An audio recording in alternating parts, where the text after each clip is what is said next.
Leur voix s'éloigne des autoroutes toutes tracées. De la Bretagne au Vercors, des hommes et des femmes prennent des chemins de traverse pour inventer de nouvelles façons de vivre.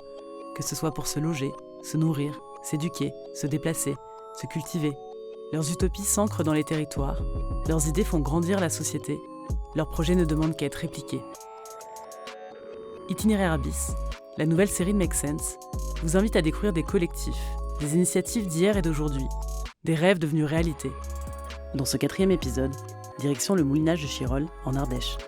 En 2015, une vingtaine de personnes ont décidé de racheter une ancienne usine de fil de soie de plus de 4000 m² pour lui donner une seconde vie.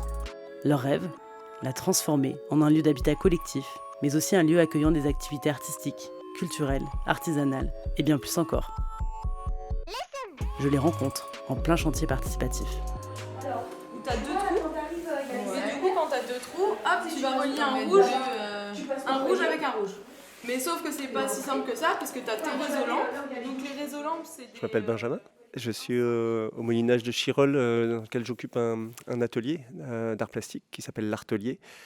C'est un espace dans lequel j'ai une pratique artistique plutôt autour de l'encre, entre la gravure, l'inogravure, et des paysages en aquarelle, acrylique et autres. Moi, ce que j'ai aimé dans ce projet, qui je pense raconte un peu l'histoire, c'est que c'est pas un projet de copains. C'est le lieu qui a un peu aimanté les énergies et qui a permis de canaliser en fait des envies très, je sais pas, pratico-pratique. J'ai besoin d'un logement ou j'ai besoin d'un atelier pour ma pratique pro et des envies d'un modèle un peu d'utopie sociale, quoi. Ces intentions, elles sont quand même tournées autour de comment on crée notre propre outil de travail, de vie, de solidarité, d'accueil, etc. Ben là, il y a une belle cascade qui fait du bruit.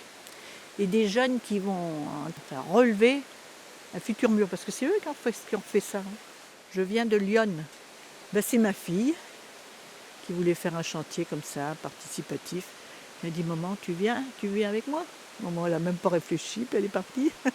Voilà, comme une gamine. J'ai toujours rêvé de faire ça. Alors ce matin, nous on creuse une rigole pour installer le système de pédoépuration. Donc là on vient de déplacer un tas de cailloux, voilà, on a fait une chaîne humaine. Alors là on va creuser un trou d'1,50 m je crois de profondeur pour installer une pompe. Et l'idée c'est de ramener l'eau dans un circuit pour faire de la récupération d'eau.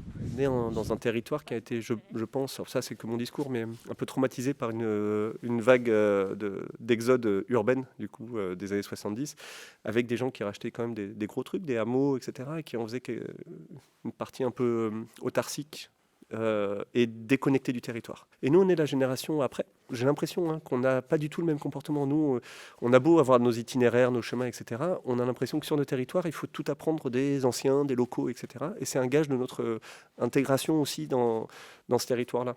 Que ce soit en faisant intervenir les ouvriers d'ici, se renseigner aussi sur ce que c'était ce bâtiment, qui était là humainement, etc. C'est une sorte de solidarité de patrimoniale, quoi, quelque chose d'une transmission et pas de « ouais super, on a une friche, on va tout faire et puis on va s'isoler du reste du monde ». Quoi. Ça a marché? 2 mois.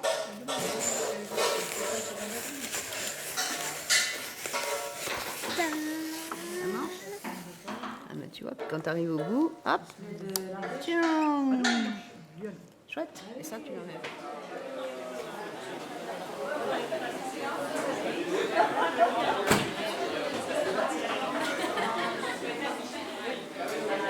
La seule chose qu'on ait fabriquée, en fait, c'est une coopérative qui est propriétaire de ce bâtiment-là.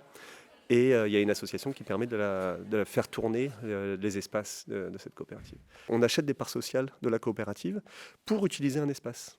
Du coup, déjà, fondamentalement, on sort du registre de la propriété. Et quand on s'en va, on peut revendre non pas notre espace, mais nos parts sociales à quelqu'un d'autre qui lui dit « Ah ouais, ton espace, il me plaît. Bon, ben, moi, je ne suis pas plasticien, mais je fais de la vidéo, mais je vais réutiliser ton espace. » Nous, on repart avec notre investissement. Il y a quelqu'un d'autre qui va faire tourner avec d'autres intentions, d'autres envies, le même espace. On a choisi d'être un groupe d'individus avec, quel que soit l'apport financier ou humain que tu mets dedans, tu as une voix décisionnaire dès lors que tu es coopérateur, donc tu fais partie de la coopérative, et que tout le monde a le même pouvoir décisionnel sur l'ensemble du système.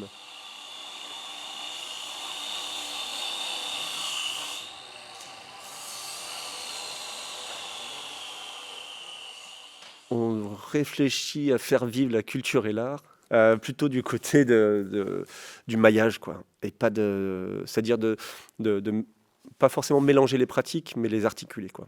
Il y a beaucoup d'artistes de la scène ici, donc théâtre, clown, chant, musique. Et ceux de la scène, je rêve qu'un jour, ils me disent on a besoin d'un décor. Et que là, moi, je puisse m'éclater sur un décor de théâtre, un truc que j'ai jamais fait par ailleurs. Je ne sais pas si je saurais le faire, mais j'aurais hyper envie de le faire. Et que du coup, voilà, qu'il y ait une sorte de maillage entre celui qui fait du son, il va faire du son pour le groupe. Le groupe a besoin d'un décorateur, et ben c'est cool, il y a un plasticien sur place. Mais moi, j'ai besoin d'une structure en bois pour le décor. Ben, c'est cool, on a le menuisier qui est sur place, quoi. Et voilà, et de faire quelque chose qui soit hyper articulé comme ça. Par la culture, on fait venir des gens qui d'un coup vont venir au chantier, alors que quand tu vas dans une galerie, tu t'intéresses rarement à refaire la peinture de la galerie après une expo. C'est en fait nos événements qui font que les gens viennent par curiosité, et il y en a qui ne repartent pas, quoi. Alors je parle d'événements, même un chantier participatif, c'est un événementiel du moulinage, quoi. C'est un événementiel fonctionnel, quoi, mais pas forcément culturel. Donc quand il y a des spectacles, les gens viennent, et il y en a qui restent. Voilà, c'est une façon aussi de captiver les gens. C'est pour ça qu'on articule toujours avec une visite aussi. Des fois, il y avait des bobinages, des usines qui faisaient que de la mise en bobine. Et ensuite, il y avait le moulinage, où là, le fil était torsadé, mouliné. Donc on rassemblait plusieurs fils de soie grèche, donc la soie défaite directement des cocons, qu'on tordait dans un sens un certain nombre de fois, dans un autre sens, on dit en S ou en Z. Je m'appelle Léa, je suis comédienne intermittente et puis je fais du chantier aussi au moulinage, quoi. Eh bien moi j'ai rejoint le collectif il y a 3 ans, mais j'y vis depuis 1 an et demi et du coup j'ai découvert en jouant, quoi, dans la région. Il y a beaucoup de passages et il y a beaucoup de gens qui apportent de manière éphémère aussi énormément au projet. Et du coup, c'est beaucoup de rencontres, de savoir-faire différents. Et ça, c'est hyper riche et avec plein de domaines représentés, aussi bien de l'artisanat que l'artistique, que le chantier pur. On est plusieurs compagnies.